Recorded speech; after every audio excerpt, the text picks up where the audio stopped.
Acheter un bien immobilier, combien ça coûte? Bonjour, c'est Caroline. Dans cette vidéo, je vais t'expliquer tous les frais liés à l'acquisition d'un bien immobilier. Il faut savoir qu'il y aura toujours une différence entre le prix que tu verras sur une annonce et le prix que tu vas payer pour un bien.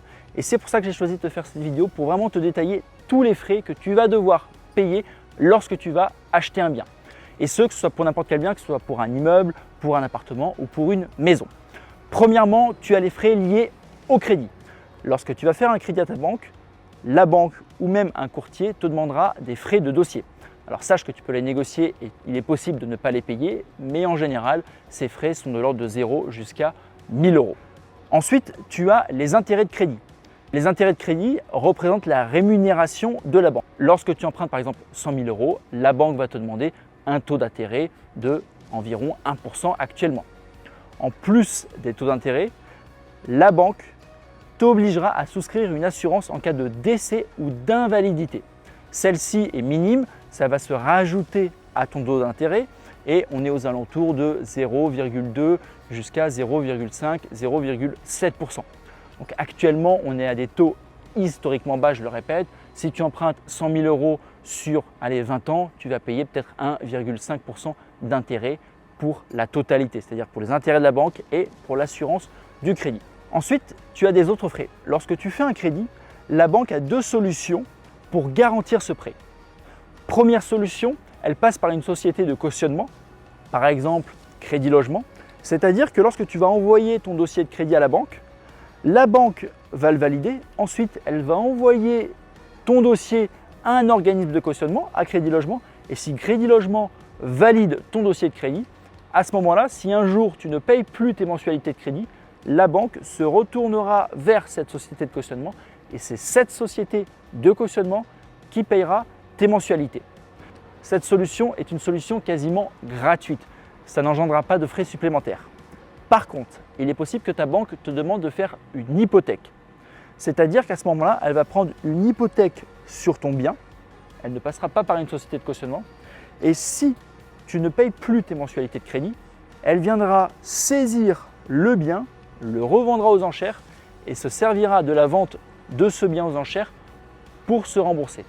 Dans ce cas-là, faire une hypothèque sur un bien engendre des coûts supplémentaires. En général, on est aux alentours de 1000 à 2000 €. Donc tout ça, c'est des frais à prendre en compte. Ensuite, une fois que tu as tous ces frais liés au crédit, tu vas donc devenir propriétaire. Tu vas signer et tu vas payer ce qu'on appelle des frais de mutation ou des frais de notaire. Ces frais de notaire sont d'environ 7,5%. C'est-à-dire que si tu achètes un bien à 100 000 €, tu paieras 7 500 € au notaire. Il faut savoir que ces 7 500 € ne vont pas directement dans la caisse du notaire. Seulement 0,5% sont pour le notaire, le reste est pour l'État. Dernière chose, lorsque tu vas signer ton bien, tu devras rembourser au prorata temporis la taxe foncière payée par ton vendeur. Qu'est-ce que ça veut dire? Chaque année, tu sais que tu dois payer la taxe foncière de ton bien. Imaginons, tu achètes un bien 100 000 €, tu achètes ce bien au mois de septembre. Ton vendeur a déjà payé sa taxe foncière, imaginons que celle-ci soit de 300 €. C'est-à-dire que tu vas devoir rembourser les 4 mois durant lesquels tu seras propriétaire, septembre, octobre, novembre, décembre, directement à ton vendeur. Donc c'est un calcul très simple. Si ta taxe foncière est par exemple de 300 €, eh bien tu paieras quelque chose comme 80 €. Donc c'est des frais minimes, mais c'est quand même intéressant de le savoir, puisque dans tous les cas, c'est des sous que tu dois dépenser. Donc pour te résumer, lorsque tu achètes un bien immobilier, tu dois compter les intérêts de crédit, l'assurance de prêt, les frais de dossier. Est-ce que ta banque va faire une hypothèque sur ton bien ou pas? Si elle fait une hypothèque, tu auras des frais d'hypothèque, les frais de notaire et enfin le remboursement au prorata temporis de la taxe foncière. Si tu souhaites en savoir plus sur l'investissement immobilier, sache que tous les jeudis, j'organise un live dans lequel je te donne tous mes conseils pour réussir ton investissement. Tu as simplement à cliquer sur le lien ci-dessous, tu t'inscris à cette masterclass et on se retrouve jeudi prochain. En attendant, je te souhaite une excellente journée et on se retrouve la semaine prochaine.